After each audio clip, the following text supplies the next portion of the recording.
Eto, real talk, forever kang magiging mahirap if you will not change. Alam mo kung bakit maraming tao ang 5 years na ganun pa rin ang buhay, pareho pa din ang circle, pareho pa din ang habits, pareho pa din ang excuses. Gusto mo ng bagong resulta pero ayaw mo ng bagong version ng sarili mo. You want a better income pero ayaw mo mag-upskill. You want financial freedom pero every sahod, gastos, ubos agad. You want a healthy relationship pero hindi mo inaayos yung ugali mo. Hindi ka mahirap dahil malas ka. Hindi ka mahirap dahil kulang ang opportunity. Mahirap ka kasi ayaw mong magbago. And that's the truth. Mas madali kasi mag-scroll kaysa mag-aral.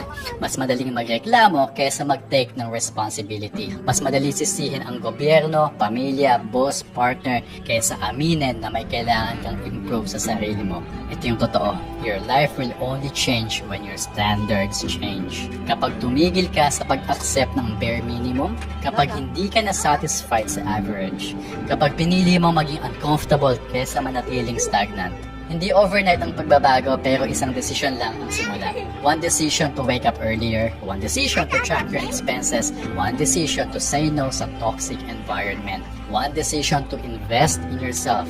Hindi mo kailangan maging perfect, kailangan mo lang maging willing. Willing mag-adjust, willing mag-sacrifice, willing to grow.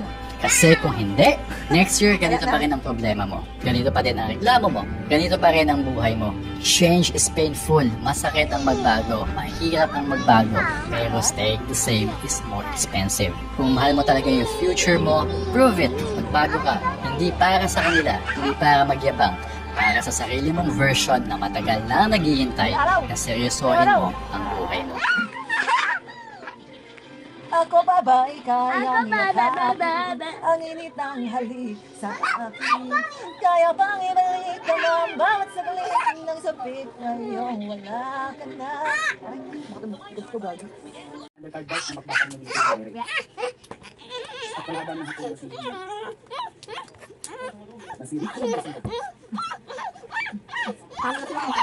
Ay, dami-dami.